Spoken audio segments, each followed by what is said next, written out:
Hello guys, and welcome back to another video. Today we're going to be looking at a game where I'm very proud of. It was played in a daily tournament, so we had 3 days to think about the moves. And actually the tournament just ended, I think, a week ago. It took forever, and I did not make it to the final round. I almost made it, but that's not what the video is about. It was a very interesting game, and it has some really nice tactics, so hopefully you guys will learn a lot, and let's get right into the video. So start out with e4, nothing really to talk about. I always play e4, e5, and this was around this phase where I was very much into the Scotch game. I have a very good win rate with this opening, and I like it a lot.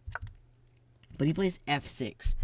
Now, I think this was my first time seeing this move, and this is a bad move, but I didn't really know how to punish it, and I also did not know to look at the database in the opening games, so I also didn't know analysis existed, I think, yet, so I was just calculating with my head. So I went for d5, which is an inaccurate move.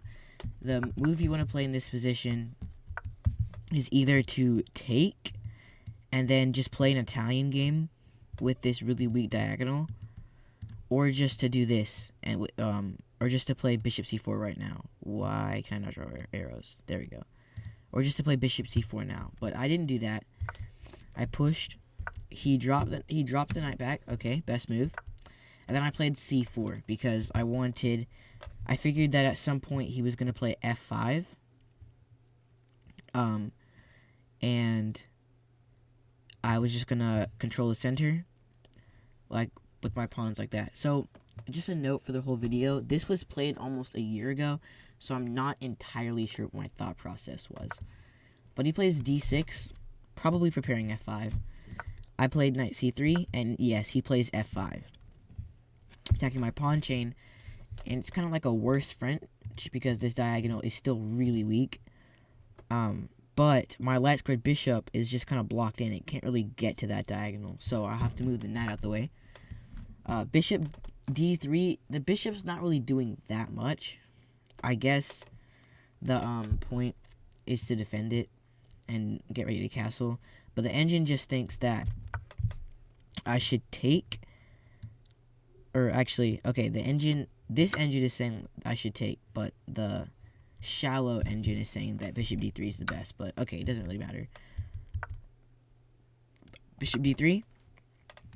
f4, probably trying to close the position because of how weak his king is, which is probably the whole point. And I play g3. Now, engine says it's the fine move, but practically speaking, I don't really like this move. Engine really would rather have h4 and start trying to push like that, but then I was pretty bad. I didn't really know about the h4 tactics. And something that I had to learn, and I still kind of do, is where I should be attacking. Now, his king is weak on this side, but if we look at my pawn chain, it's pointing this way. I should be playing moves like b4, a4, and then going for c5. That's what I would personally play in this position. But, okay, I go for a kingside attack. He takes, an accurate move. I take with the h-pawn to open up my rook, obviously signifying that I'm not going to castle this way. I'm going to castle queenside. So, knight g6, just developing. Alright, fine move. Knight g5. Looking at this move, I don't really know what I was threatening. I guess, if I had to take a guess, it would be probably queen f3 or queen h5 or something, or just moving the knight out the way to put the h-pawn there. But, okay. And okay, I guess that the point is this knight cannot really be attacked except for with e7. But I don't really know. If he plays bishop e7, what do I play here? Oh, that's a free pawn. Okay. So yeah, I'm threatening to take the pawn. He plays knight f6, defending the pawn and developing. Engine says it's bad. I don't really care. And f3. It's not a mouse slip because I have confirm move on, so I don't really know what the point of this move was. Actually, I guess the whole plan of moving the knight here was to play f3, but looking back now, I play f4 without even thinking. But okay, h6, kicking my knight out. Knight e6, attacking the queen, takes. And he plays queen e7, which is inaccurate. He's probably trying to castle queenside. Knight d5, though, gains a lot of tempos on the queen. The queen has to go back. And now f4. This is a crazy position. Takes. Okay, taking with the bishop was wrong. I thought developing, why would I not take with the bishop? But after you take back with the g pawn, c6 and e5. That's what we're trying to play here, e5. Sacrificing the knight, but not really because this is check. So, yeah, tactics I missed out on. But he attacks my knight with c6. I miss e5 again because I miss e5 again because at this point I'm only 1200. I know it says 1100, but rapid I was 1200. And I had just started playing daily games. This was like my maybe 5th daily game I'd ever played. But yeah, I missed e5 looking for this tactic, even going like that. Takes with the queen g4. Kind of a weird move. I guess now I'm threatening that. And now I'm threatening e5, but I probably should have played it on the last move. Yeah, I should have played it on the last move. But my advantage just evaporates after all of these trades. He's trading off all the pieces next to his king. And I would expect long castles now. Like, probably not now. That's a bad move. But in the future, maybe 2 moves. You got a long castle. He takes the pawn. All of my advantage comes back because of rook b1 and getting this pawn back, and then the queen will get in on g6. Okay. Queen g6. Inaccurate move, but it's okay. King d8, avoiding the checkmate. And then I blunder my bishop because I'm so good. I'm so good at the game. Yes, this is exactly what happens at the 1200 level where we castle for absolutely no reason. Oh, look, my rook's defended now, but okay. My rook would have been defended if I had just played rook b1, but okay. My opponent finds it, and he wins the bishop back. And now he's winning, but I go for rook a to d1, just trying to do something because I know I'm losing, but I think I have enough counterplay that this is a draw or something.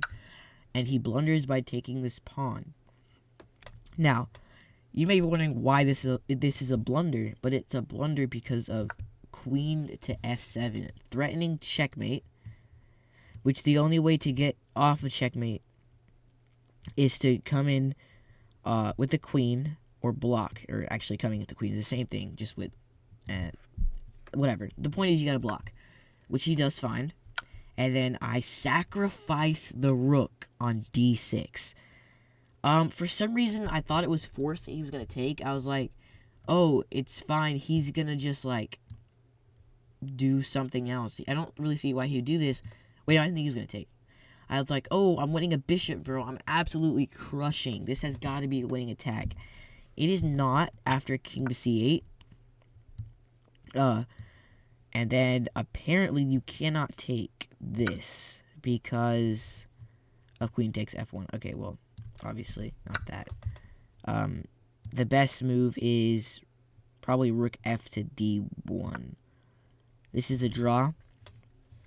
I think it's... Wait, whoops. Okay, not that. Rook g1.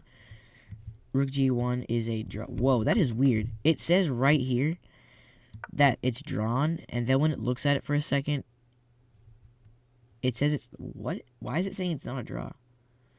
Wait, queen e2. Why is this saying it's a draw? But the other engine, which you can't see right now, is saying that...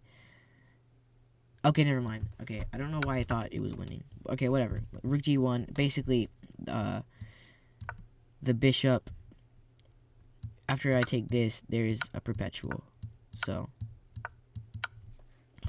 And that's what happened in the game. Actually, of course that's not what happened in the game. Why would I do that? He played king c7. And now I take this with check. And he's getting absolutely crushed. Because his king has to go to b6. Where my rook can come, my queen, and my other rook. I have 2 passed pawns. They are doubled, but they are passed. And this one's 3 squares away from queening. So I've got a great attack there. And I give this check, obviously. I mean, I'm pretty sure everyone who understands chess would give this check. And my opponent plays king to a6 here. Now, I'm going to give you a couple seconds to figure out why this is a bad move.